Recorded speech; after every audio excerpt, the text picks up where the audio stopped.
Hello everyone, I am Ribhapal, a first year medical student from West Bengal. Welcome to my channel. Today I will discuss about gap certificate. For NEET counseling you have to make a gap certificate to get admission into a medical college. So this is my own gap certificate. Firstly I will clear it which students have no need of this certificate. जो भी student इसी साल यानी कि 2025 में अपनी higher secondary examination को complete करने के बाद इसी साल कॉलेज पे एडमिशन लेना चाहते हैं उस स्टूडेंट को इस सर्टिफिकेट का कोई भी ज़रूरत नहीं है। नाउ टॉक अबाउट दो student who have to need to make it.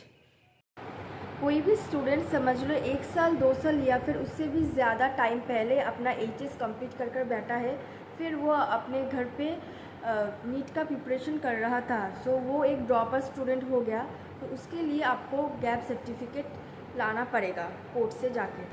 ये हो गया एक पॉसिबिलिटी। दूसरी पॉसिबिलिटी ये है कि सोचो आप लोगों ने 1 साल 2 साल या फिर 3 साल पहले अपनी एचएस कंप्लीट कर लिया था, उसके बाद आप किसी भी एक कॉलेज पे जाकर सोचो बीएससी या फिर बीकॉम या फिर आप लोग दूसरे कोई स्ट्रीम पे जाके आप लोग पढ़ाई कर रहे थे, उसके साथ साथ आप लोगों ने नीट की प्रिपरेशन की, तो अब आप क्या करेंगे?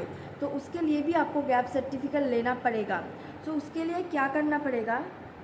अब आपका अभी नीट में सिलेक्शन हुआ है तो आपको जो पहले का कॉलेज है वो छोड़ना पड़ेगा, ठीक है। तब आप क्या करोगे? फर्स्टली आप उस कॉलेज पे जाके टीसी लोगे, फिर आपको यूनिवर्सिटी में जाना पड़ेगा माइग्रेशन लेने के लिए, ठीक है। आप लोगों ने यूनिवर्सिटी में जाके माइग्रेशन लिया, इसके बाद इस चीज़ को आप गैप सर्टिफिकेट पे कैसे लिखोगे, ये है आपका पहला डाउट, ठीक है। तो मैं इसको क्लियर कर रही हूँ। इससे पहले आप जिस भी कॉलेज पे थे उस कॉलेज का नाम एंड यूनिवर्सिटी का नाम एंड रजिस्ट्रेशन नंबर आपको देना पड़ेगा। अगर आपका रजिस्ट्रेशन हो गया है तो आपको वो रजिस्ट्रेशन नंबर गैप सर्टिफिकेट में लिखना पड़ेगा एंड माइग्रेशन का जो इशूड डेट है, मतलब आप जिस भी डेट में जाके वो माइग्रेशन आप लिए थे, उस जो date of issue of migration होता है ना, सोचो आपने 2/7/2025 को माइग्रेशन लिया, तो the migration certificate is issued by 2/7/2025। इसको ऐसे आपको गैप सर्टिफिकेट पे के अंदर आपको ऐसा टाइप करके लिखना पड़ेगा, ठीक है। सो ये हो गया एक। अब बहुत सारे स्टूडेंट कहेंगे कि दीदी तो मैंने तो एडमिशन लिया था एक कॉलेज पे, लेकिन मैं कॉलेज पे गई नहीं थी, मेरा रजिस्ट्रेशन भी नहीं हुआ, तो मुझे रजिस्ट्रेशन नंबर कैसे मिलेगा?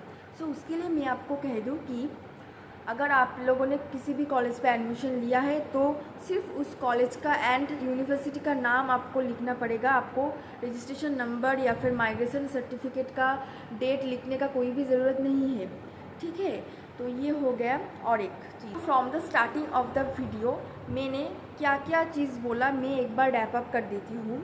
फर्स्टली आप ड्रॉपर हो, आप किसी भी कॉलेज पे किसी भी इंस्टीट्यूट पे एडमिशन नहीं लिए हो, तब भी आपको गैप सर्टिफिकेट लेना पड़ेगा कोर्ट से जाके, ठीक है। एक ये हो गया। दूसरा हो गया, आप लोगों ने प्रिपरेशन के वक्त किसी भी कॉलेज पे एडमिशन लिया था एंड आपका रजिस्ट्रेशन नहीं हुआ, तो भी आपको उस कॉलेज का एंड उस यूनिवर्सिटी का नाम गैप सर्टिफिकेट पे लिखना पड़ेगा। ये हो गया दूसरा। और तीसरा ये है कि आप लोगों ने पहले एक कॉलेज पे एडमिशन लिया, उसके बाद आपका रजिस्ट्रेशन भी हो गया है, इसके मतलब आपके पास वो रजिस्ट्रेशन नंबर है।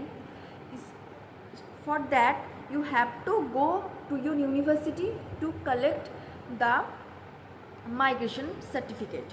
सो उसके लिए माइग्रेशन सर्टिफिकेट का जो डेट ऑफ इशू है वो चाहिए, रजिस्ट्रेशन नंबर चाहिए एंड कॉलेज एंड यूनिवर्सिटी का नाम तो ऑब्वियसली चाहिए। ये हो गया तीसरा पॉसिबिलिटी, ठीक है। इन 3 चीज़ों का अलावा भी 2 चीज़ है जो कि है फर्स्टली मेडिकल कंडीशन।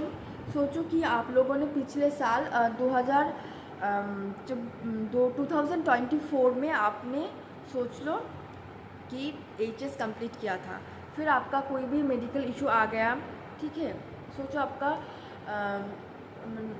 डेंगू या फिर मलेरिया कुछ भी हो गया तो आप लोगों ने उस साल कॉलेज पे नहीं एडमिशन ले सकते। तो आप इस साल एडमिशन लेने वाले हो तब भी आपको गैप सर्टिफिकेट चाहिए, ठीक है।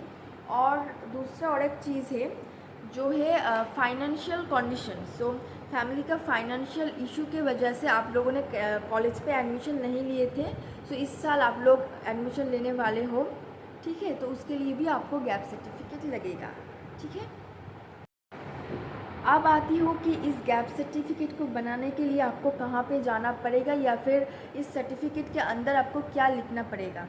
सबसे पहले आप एक कोर्ट पे जाएंगे, आपके घर के नज़दीक जो भी कोर्ट है वहाँ पे जाके आप नोटरी जो पेपर है वो लेंगे वहाँ से।